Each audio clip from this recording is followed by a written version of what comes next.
Hello friends, welcome back to our channel guys. നമ്മൾ കാണാൻ പോകുന്ന കസിൻസ് ആൻഡ് കല്യാണം എന്ന് പറഞ്ഞ മലയാളം വെബ് സീരീസിൻ്റെ എപ്പിസോഡ് 5 ആണ്. ഇതിന് മുമ്പുള്ള എപ്പിസോഡൊന്നും നിങ്ങൾ കണ്ടിട്ടില്ല, എൻ്റെ ചാനലിൽ കിടപ്പുണ്ട്. കാണാത്തവർ തീർച്ചയായും കാണേണ്ടതാണ് ഗൈസ്. അപ്പം നമുക്ക് നേരെ വീഡിയോയിലേക്ക് പോകാം. ഈ ഒരു എപ്പിസോഡ് തുടങ്ങുന്നതിന് ദിയ എല്ലാ കസിൻസിനെയും വിളിച്ചുണർത്തുകയാണ്. എന്നിട്ട് അവരോട് എല്ലാവരോടും പറയുകയാണ് നമുക്ക് CD കാണാൻ പോകാമെന്ന്. അങ്ങനെ അവരും എല്ലാവരും എണീച്ച് ഒരു സൈഡിലോട്ട് പോകാൻ പോയപ്പോഴേക്കും അവിടെ അനൂപണ്ണനെ എല്ലാവരും കൂടി ഇരുന്ന് വർക്കൗട്ട് ചെയ്യുകയാണ്. അങ്ങനെ അവർക്കും ആ വഴി പോകാൻ പറ്റത്തില്ലെന്ന് മനസ്സിലായി വേറൊരു വഴിയിലോട്ട് പോവുകയാണ്. അങ്ങനെ ആ വഴിയും പോയപ്പോഴേക്കും അവിടെ ആർമി പ്രഭാകരൻ മാമൻ അവിടെ ഉണ്ടായിരുന്നു. അങ്ങനെ അവരും പേടിച്ച് ഒളിച്ചിരിക്കുന്ന സമയത്ത് ചന്തു എക്സസൈസ് ചെയ്യുന്നതൊക്കെ അങ്ങോട്ട് പോവുകയാണ്. ഇത് കണ്ട പ്രഭാകരൻ മാമന് നീ എങ്ങോട്ട് പോകുന്നു അവനോട് ചോദിക്കുകയാണ്. ചന്തു പറയുകയാണ് ഞാൻ രാവിലെ എക്സസൈസ് ചെയ്യുകയാണെന്ന്.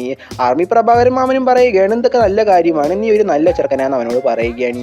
ചന്തുവും പറയുകയാണ് ഞാൻ മാത്രമല്ല എൻ്റെ ഫ്രണ്ട്സ് ഉണ്ടെന്ന് പ്രഭാകരൻ മാമനോട് പറയുകയാണ്. ആ ഒരു സമയത്തേക്ക് അവരെല്ലാവരും എക്സസൈസ് ചെയ്യുന്നതൊക്കെ അങ്ങോട്ട് വരികയാണ്. എങ്ങനെയൊക്കെ ഇപ്പോൾ അവരവിടെ നിന്ന് രക്ഷപ്പെട്ട് ഇപ്പോൾ ദിയയുടെ വീട്ടിലോട്ട് വരികയാണ്. ചന്തു ഇപ്പോൾ CD VCD ഇട്ട് പ്ലേ ചെയ്യാൻ പോയപ്പോഴേക്കും അശ്വതി പറയുകയാണ് ഞങ്ങൾ പെണ്ണുങ്ങൾ ആദ്യം ഇത് കാണും പിന്നെ നിങ്ങൾ കണ്ടാൽ മതി എന്ന്. ഇത് കേട്ട ചന്തുവും പറയുകയാണ് ഞങ്ങൾ ആദ്യം കാണും നിങ്ങൾ പിന്നെ കണ്ടാൽ മതി എന്ന് അശ്വതിയോടും പറയുകയാണ്. ആ ഒരു സമയത്തേക്ക് വീഡിയോ പ്ലേ ആകുകയാണ്. അവരും ആ വീഡിയോ നോക്കുമ്പോഴേക്കും അത് വേറെ ഒന്നും അല്ലായിരുന്നു നമ്മുടെ അനൂപണ്ണ ഹോസ്റ്റലിലേക്ക് കളിച്ചൊരു ഡാൻസ് ആയിരുന്നു. ഇത് കണ്ട് അവിടെയുള്ള എല്ലാവരും ചിരിക്കുകയാണ്. അടുത്ത സീനി കാണിക്കുന്നത് സംസ്കൃതിയും ദിയെ അശ്വതി എല്ലാം കൂടി ഇപ്പൊ കല്യാണ പെണ്ണിനെ ഒരുക്കുന്നതാണ്. ആ ഒരു സമയത്ത് നമ്മുടെ മനു ഇപ്പൊ ദിയെ തന്നെ നോക്കിക്കൊണ്ടിരിക്കുകയാണ്. ഇത് കണ്ട ചന്തു എന്താണെന്ന് അവനോട് ചോദിക്കുകയാണ്. മനുവും പറയുകയാണ് എനിക്ക് ദിയോട് എന്തോ ഇഷ്ടമുണ്ടെന്ന്. ഇത് കേട്ട ചന്തുവും പറയുകയാണ് നിനക്ക് വേറൊരു പെണ്ണും ഇല്ലയോ എന്ന് അവനോട് പറയുകയാണ്.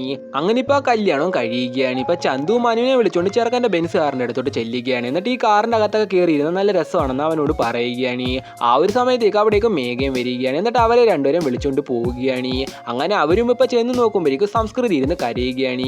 മനു എന്ത് പറ്റിയെന്ന് ചോദിച്ചപ്പോഴേക്കും എൻ്റെ അച്ഛനും അമ്മയും ഇപ്പം സെപ്പറേറ്റ് ആവും, ഞാനിനി ഒറ്റയ്ക്കാണെന്ന് അവരോട് പറയുകയാണ്. ഇത് കേട്ട മനുവും അവളോട് പറയുകയാണ് ഞങ്ങളില്ലേ നിനക്ക്, ഞങ്ങൾ ഒരിക്കലും നിന്നെ വിട്ടുപിരിയത്തില്ലെന്ന്.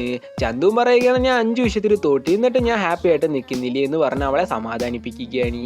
അങ്ങനെ ഇപ്പം എല്ലാവരും കൂടെ ചെറുക്കൻ്റെ വീട്ടിലോട്ട് പോകാൻ പോവുകയാണ്. ദിയ എടുത്ത് ചോദിച്ചപ്പോഴേക്കും ദിയ പറയുകയാണ് എനിക്ക് തലവേദനയുണ്ട് അതുകൊണ്ട് ഞാൻ വരുന്നില്ലെന്ന്. മനുവിനെ വിളിച്ചപ്പോൾ മനുവും പറയുകയാണ് എനിക്ക് പാക്ക് ചെയ്യാനുണ്ട് അതുകൊണ്ട് ഞാനും വരുന്നില്ലെന്ന് അവരോട് പറയുകയാണ്. അങ്ങനെ ബാക്കി എല്ലാവരും കൂടി ഇപ്പോൾ ചെറുക്കൻ്റെ വീട്ടിലോട്ട് പോവുകയാണ്. ദിയയും മനുവും മാത്രം ആ ഒരു വീട്ടിൽ നിൽക്കുകയാണ്. അതോടുകൂടി ഒരു എപ്പിസോഡും അവസാനിക്കുകയാണ് ഗൈസ്. ഇതിന് ബാക്കി എപ്പിസോഡുമായിട്ട് ഞാൻ ഉടനെ വരുന്നതായിരിക്കും. അതുവരെ എല്ലാവർക്കും ബൈ.